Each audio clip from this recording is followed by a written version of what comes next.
Hey everyone, thanks for joining us here on Reluctant Preppers. Asking for your help tonight because even though we have record numbers of subscribers here on Reluctant Preppers trying to spread the word about preparedness and self-reliance and awareness, we've been receiving reduced revenue from our YouTube videos being marked as advertiser unfriendly and having to curtail the content and the descriptions and the topics and the guests that we can introduce. So with your help, we can overcome that and break free of that restriction. If you go to patreon.com/reluctantpreppers, you can make any amount of small or modest or larger monthly donation to help support our mission. We've established goals there to help bring you even more content with the different levels that we can achieve together. Thanks, folks. Check it out, patreon.com/reluctantpreppers. And now, on to our main event. As a responsible person with growing concerns for your privacy and personal liberty, you want to know where we're headed and what you can do about it. We ask the experts what you need to do to take prudent and responsible action to safeguard your family's wealth and well-being, and what basic first steps will help you to be aware and prepared. ReluctantPreppers.com. Welcome back, Reluctant Preppers. We're privileged to have a returning guest tonight. Rob Kirby, founder and host of KirbyAnalytics.com, a proprietary analyst and commentator on the precious metals and financial markets worldwide, is here with us again on Reluctant Preppers. Rob, thank you for joining us. Pleasure to be with you again, Dunnigan. We've had you several times over the past year as Trump's ascendancy to power defied all odds following the Brexit vote, which was also not predicted in the fall. And it seemed for a while there that we were seeing just almost the beginning of a domino effect where there was going to be populist and nationalist breaking away from the chains of the elite. In fact, I think one of the ways that you had framed that as we're witnessing the epic battle between nationalism or between globalism and sovereign states.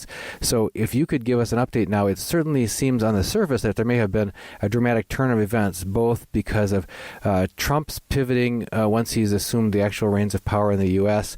to appearing a lot more establishment than what he talked about in his campaign, but also recent lack of victory by Marine Le Pen in France and in populist candidate in Netherlands and so on. So if you can tell us, kind of bring us up to date on what your view is of the battle between globalism and nationalism, and whether you think that we've seen that has spent its force, or is that a good thing or a bad thing? What do you think is really going on there?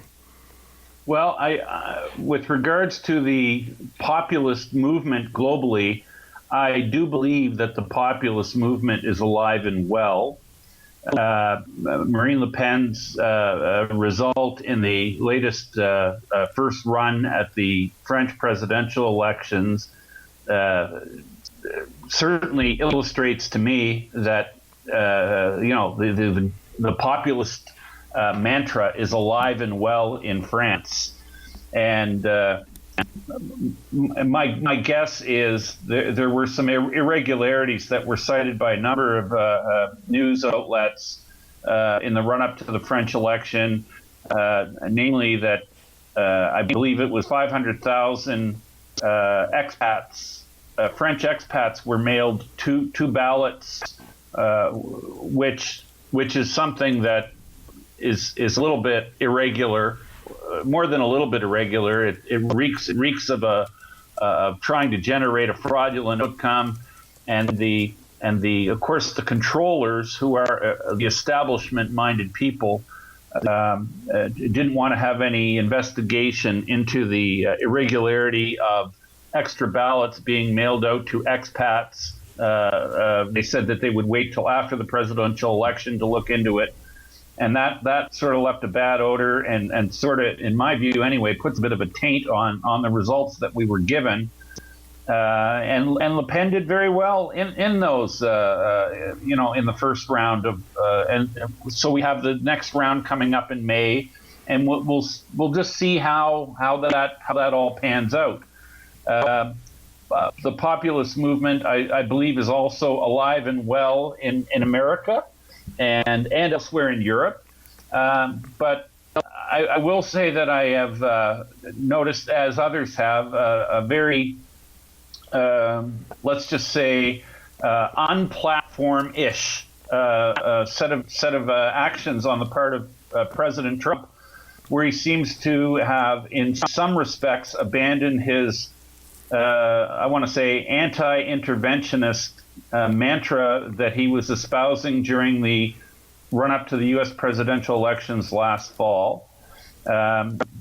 We've seen the intervention in Syria, that the rationale being given to that about a gas attack. The pieces of the story that we've been availed don't add up. As in, we were told that it was a sarin gas attack perpetrated by Assad, and we were shown pictures of babies dead, but we were also shown pictures of first responders who were not dressed in protective gear, and anybody who would be handling an alleged sarin attack would have to basically be wearing hazmat suits to avoid contamination themselves. So that leads one to believe that it's very possible that the gas attack itself may not have been a sarin gas attack, may have been something done with a chlorine type agent, which would make sense for first responders to not be wearing hazmat suits or effectively wearing hazmat suits if they were handling the aftermath of a chlorine attack versus the sarin. So the story doesn't really hold up if one has any kind of an open mind, and if one does some investigation into the facts on the ground.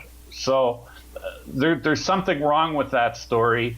And all that being said, what I would say is that it appears that Donald Trump's agenda has been stymied and or frustrated to a large extent, with so many of his first choice picks to be his advisors around him having been either discarded or refusing to serve. Well, what he's ended up with, it appears to me anyway, is a bunch of neocons, which is not a good development, because I think it's really hampered the what was first articulated as the Trump agenda, which was to avoid foreign entanglements and to quit the warmongering.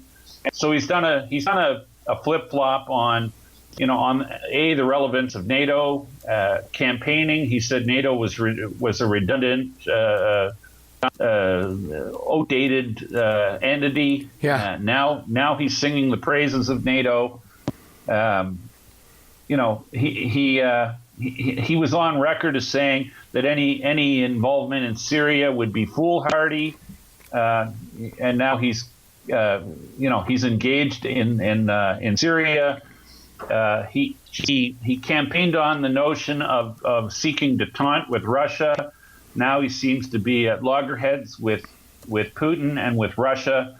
And you can only assume that this has been all on the advice of his neocon advisors that he's got around him. And we've seen the marginalization or the pushing to the curb of first it was Flynn, who was, I think, very committed to the originally tabled Trump agenda. He's out. And Bannon, who seems to be another anti-war type, anti-foreign entanglements, and true to the initial Trump agenda, he's been demonized and seemingly sidelined.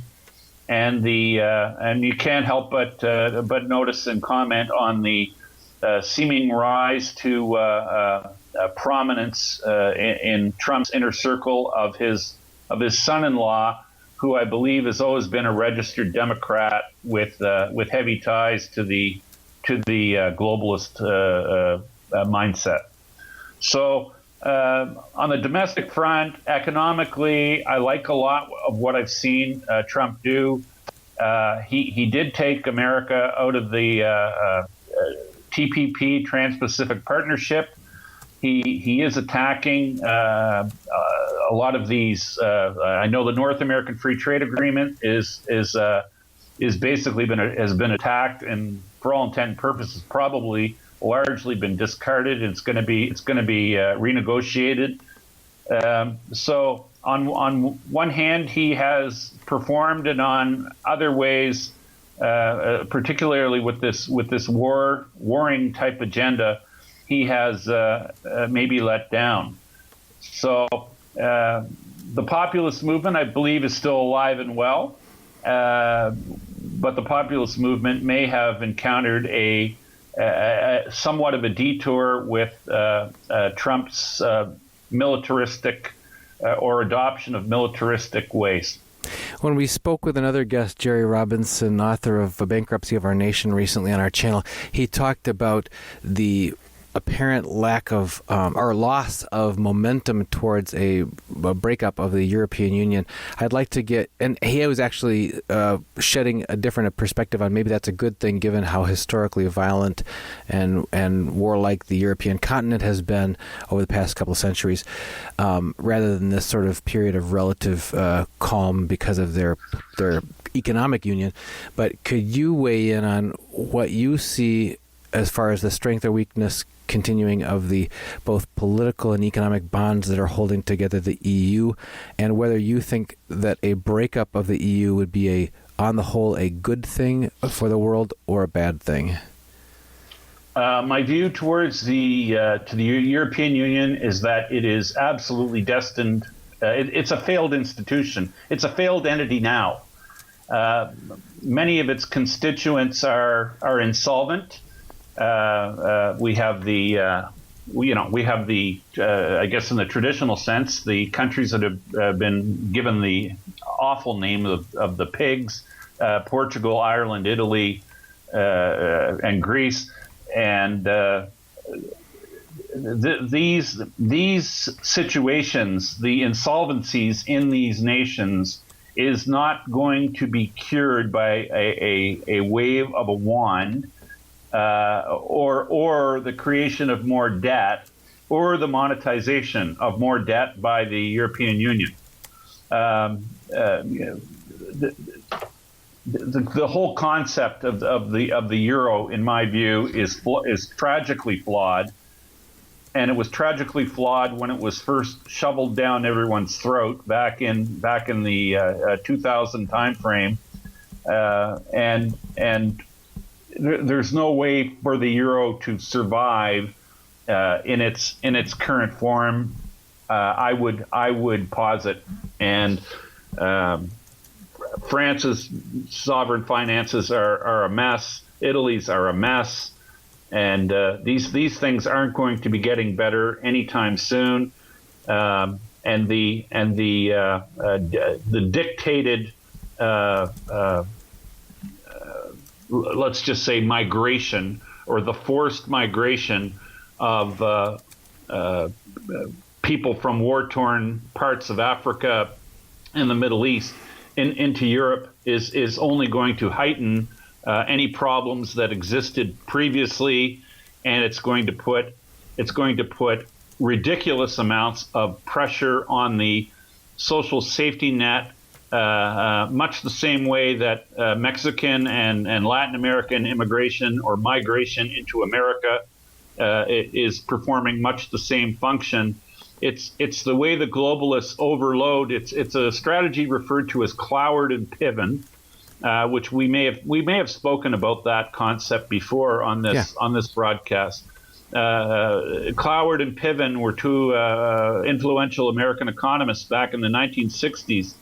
Who were communist thinkers, and they tabled a strategy to basically destroy capitalism or destroy the West by overwhelming the social security infrastructure, and this is exactly what we see at play both in Europe and in America, and none of this is happening by chance.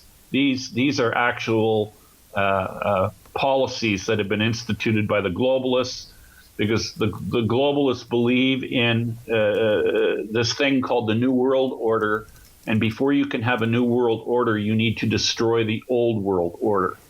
And the Cloward and Piven strategy is the means by which you destroy the old world order by bankrupting it.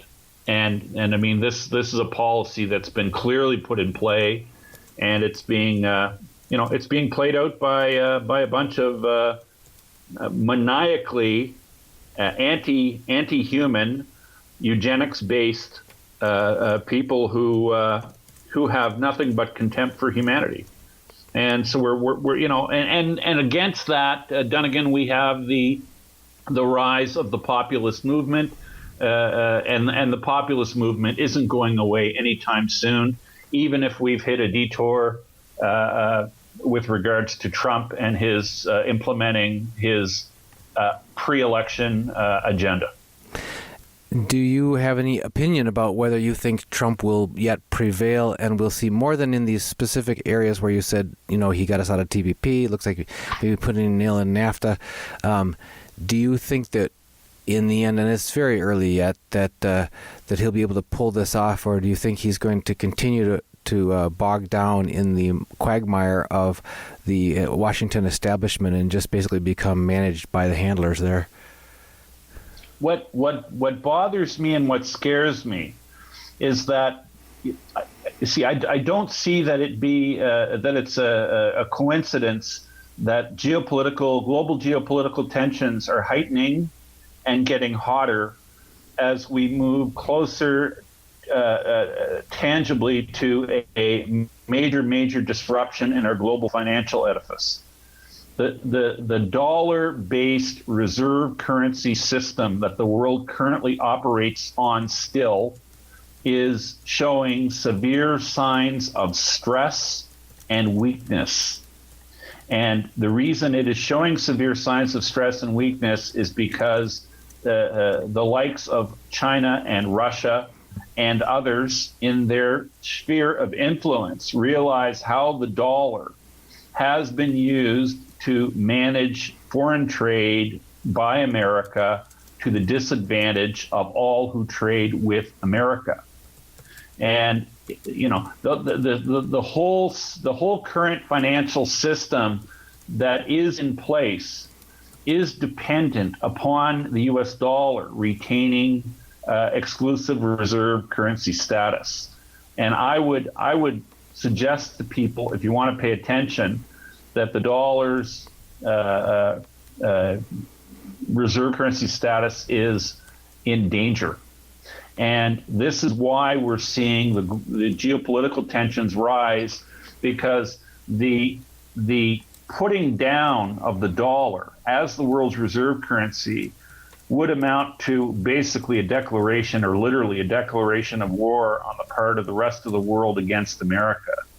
And it seems to me that it could very well be war we're going to get, because it seems to me that the likelihood of there being very serious global conflict, possibly involving nuclear weapons, the odds of this are increasing.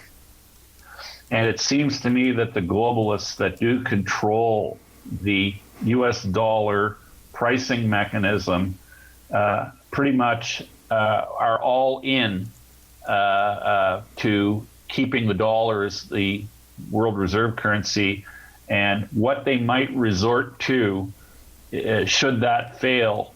They may, in a fit of anger or in a fit of frustration, I do believe that the globalists think that a nuclear war is winnable, and the notion that there's a body of minds out there who believe a nuclear war is winnable makes me shudder. But I do believe that the globalists do believe this. And just remember, as a eugenics-oriented group, the globalists feel that there's way too many of us on the planet. And their stated goal in papers written over the past 5-6 decades is that the optimal number of people inhabiting this planet would be 500 million people, which means that they have little use for 6.5 or close to 7 billion of us that currently live on this planet. And you see, if you think about it from a very high level, a nuclear war that eliminates a very, very vast majority of humankind would actually be consistent with stated goals of these globalists.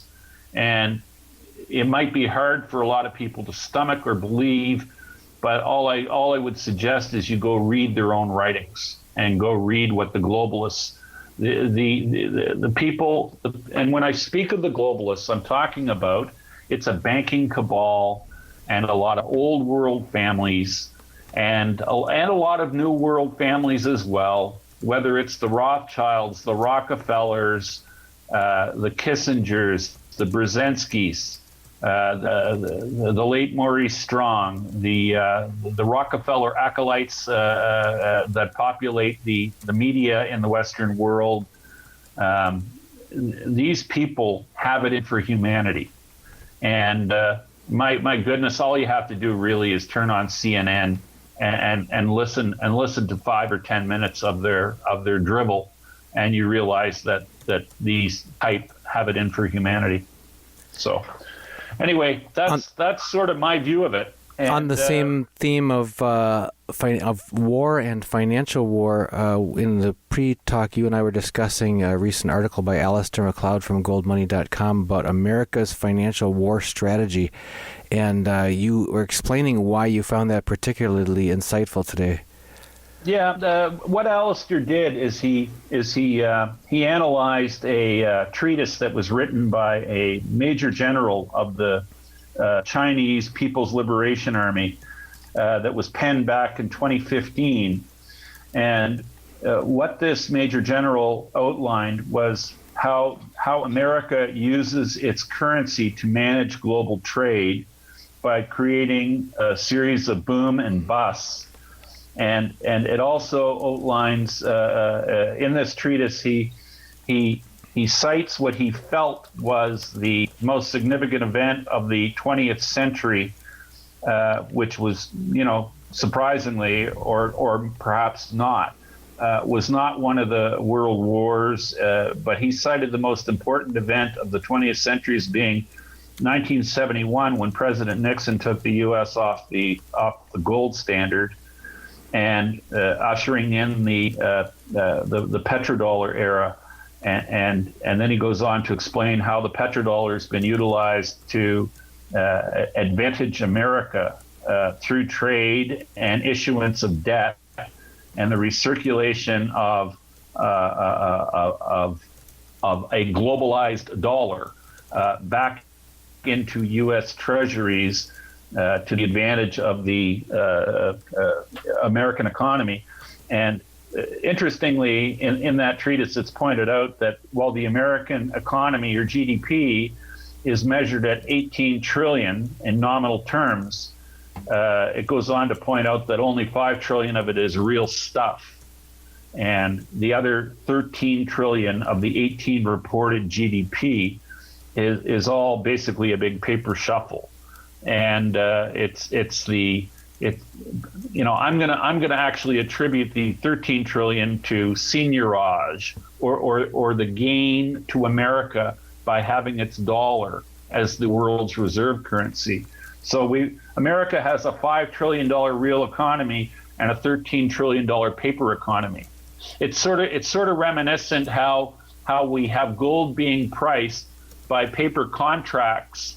But the amount of gold trade versus the amount of gold that comes out of the Earth's crust in a year, or the supposed venues that give us price discovery for gold, for every 1 ounce of gold they have in their depositories to possibly meet delivery demand, they sell over 500 times in paper form.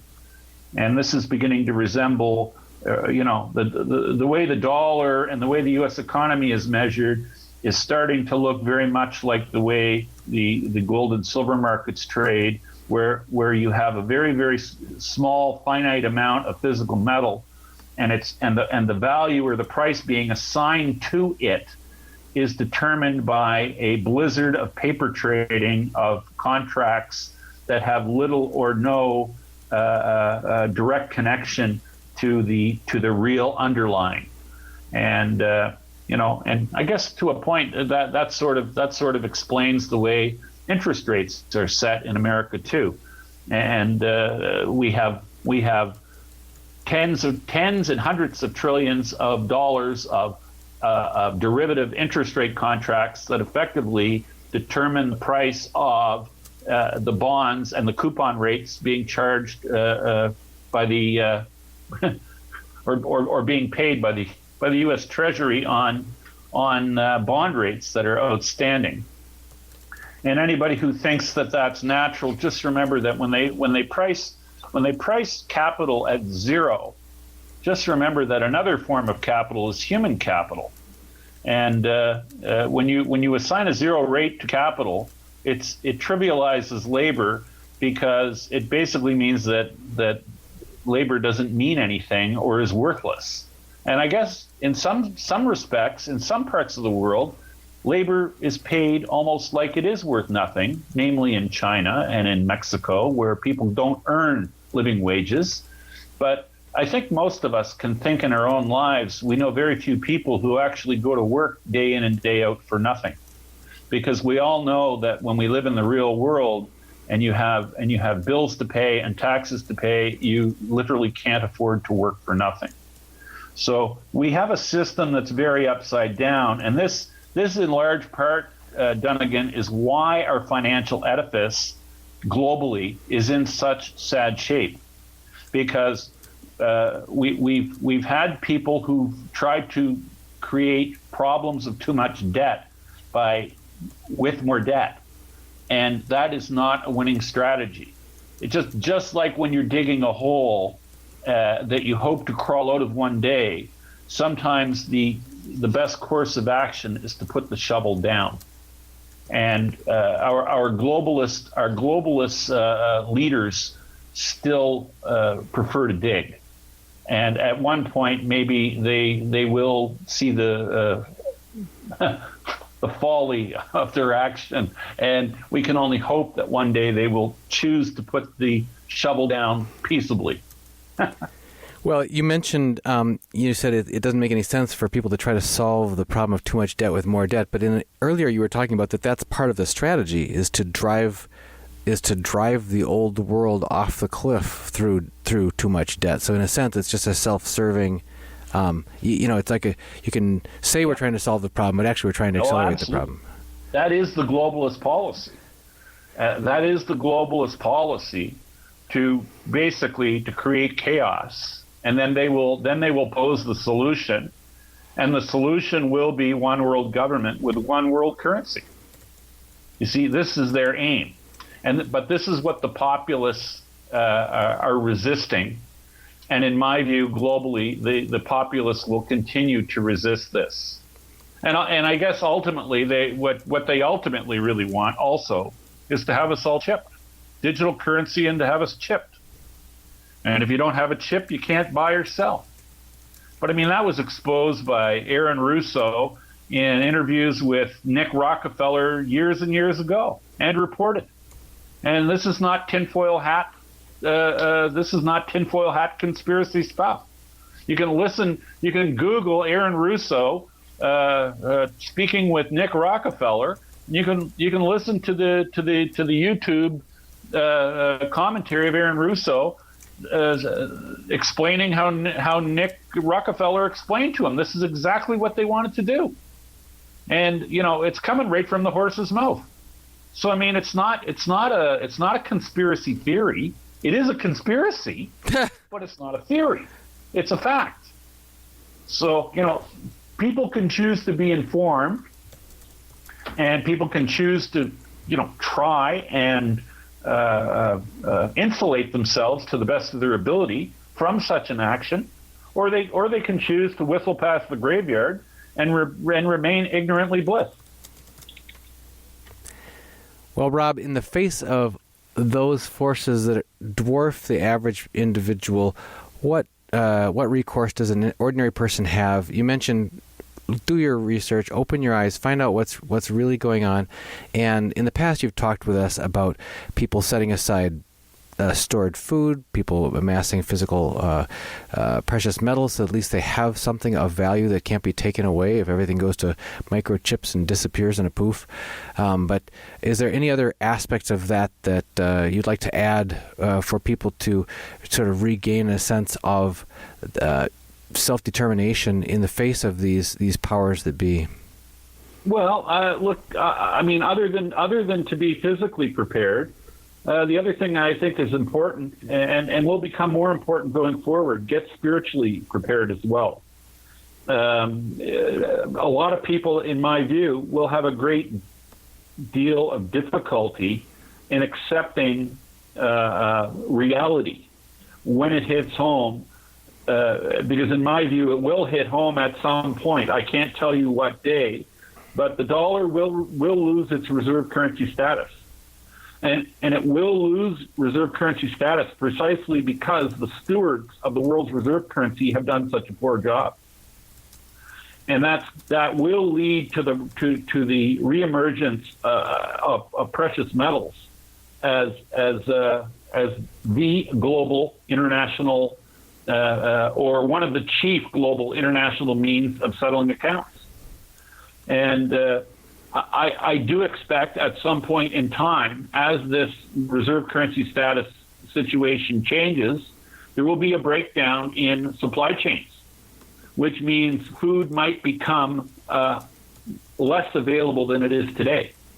And it might actually become unavailable for some stretches. And that could lead to difficulties societally, and it could lead to civil unrest.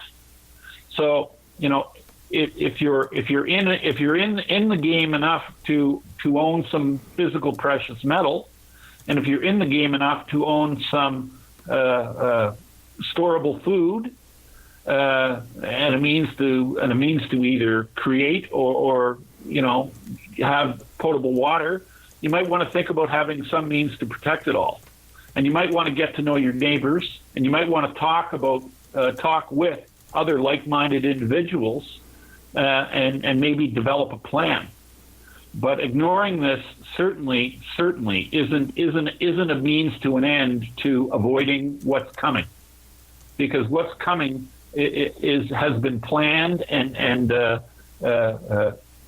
it's been designed by a group of people who have contempt for humanity, who still control the reins of power, and these people are marching forward. And at some point, there will be difficulties, and there will be, at least in my mind, there's going to be a backlash between these globalist forces and the populists who are opposed to what they're doing. So you can mark your calendar that this will happen. I just can't tell you what week and exactly what month, but anybody listening to this who can comprehend what's being said, I do believe, are all going to live to see it, because it's coming. You know what amazes me is how in your face and in front of us all this is. And I find it absolutely stunning and amazing that people still, like a lot of people, still don't want to get jiggy with what's going on here. Yeah, it's very uncomfortable. It's because it's in your face now. Yeah. That's true. You were right. They really did drain the swamp in the last presidential election. It was just painfully. It was just almost too painful to watch. Yeah. And you know what? Unfortunately, boy, we got some tough times coming. I wish it wasn't so. I would love to be sitting here telling you that I love the market and the market's going up. And you know what? Like, here's the crazy thing: the stock market might still go up. Right. But it's still not going to be the place to be. Yeah, bubbles grow until they don't. Right. Oh man, and we're just what we're headed for is not pretty. It's not pretty, not at all. And you know what? And the sad thing is, it's literally like the signposts. The signposts are now got neon signs on, saying "trouble this way," and like we're following those signs. And I'll tell you something. I think we're going to be lucky if we don't have a nuclear war. I'll tell you. I'll just tell you.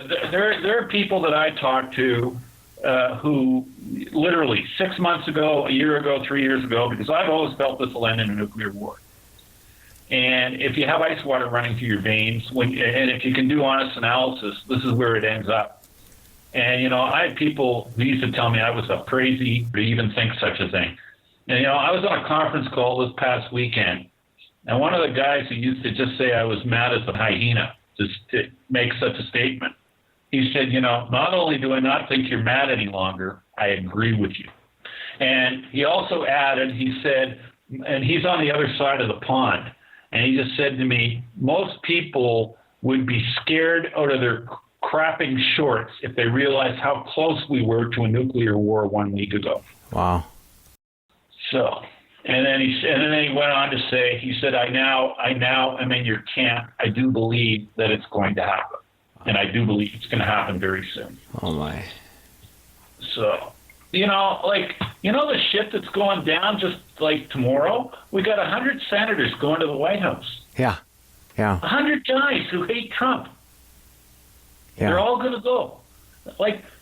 How many of them even went to his inauguration? Right. But they're all going to get briefed on North Korea. Well, Vandenberg Air Force Base is going to be testing some Minuteman missiles between midnight tonight and 6 in the morning. We got Operation Gotham Shield going on the East Coast, where they simulate a nuclear detonation over New York and New Jersey. You've got China with 150,000 troops on their border with Korea. You've got Russia with a similar amount on their border with Korea. Seemingly, you would think to stop people, should there be some intervention, to stop people from refugees from streaming into their country to destabilize them. You've got 3 aircraft carrier battle groups off the Korean Peninsula now. How many submarines? Who knows?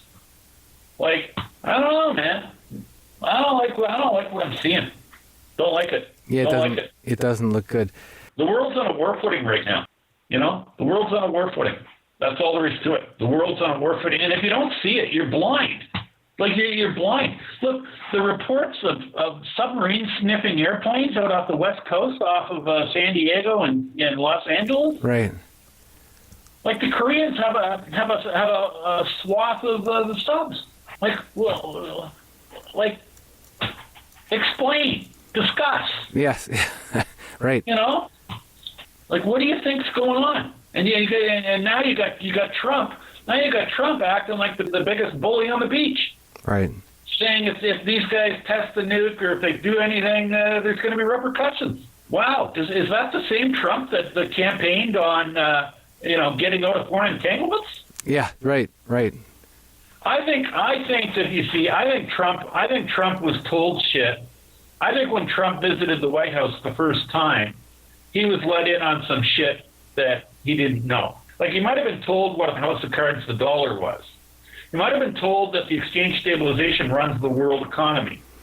Because you know what? He was scared shitless when he did the after meeting interview in the Oval Office with Obama. He was scared.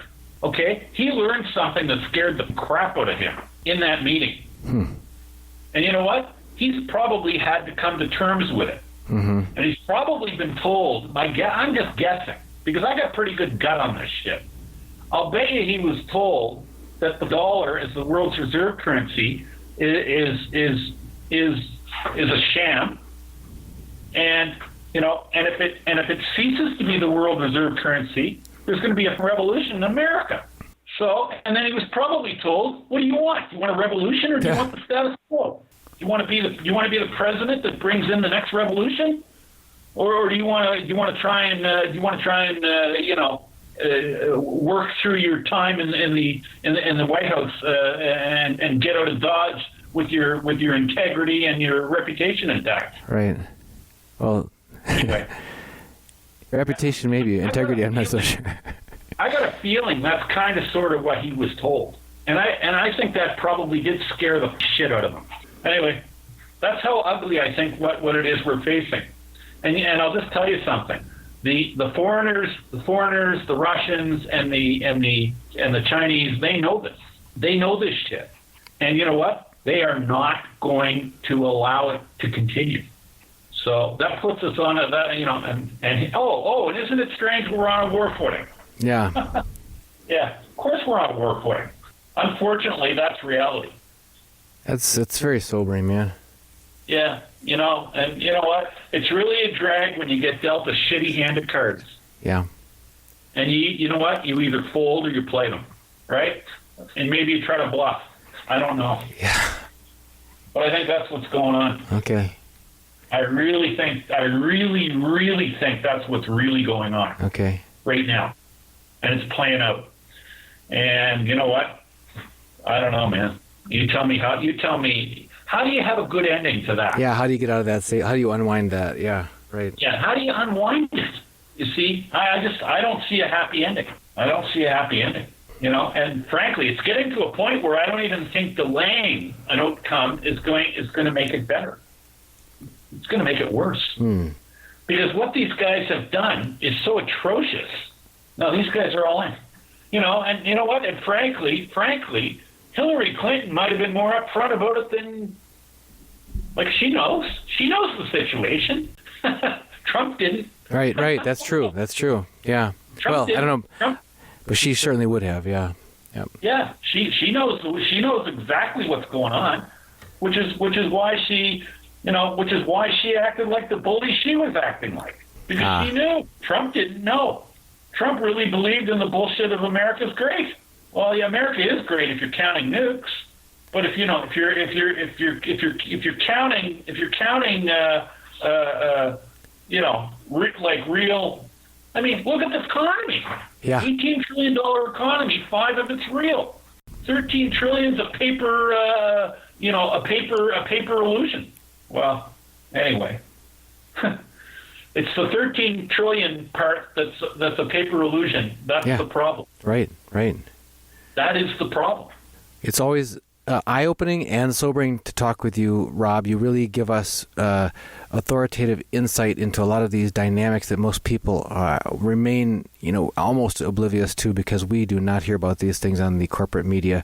That's why we're especially glad to have you here in our corner, and just always glad for your return visits here to give us your latest updates and insight here on Reluctant Preppers. My pleasure to do so, Dunnigan.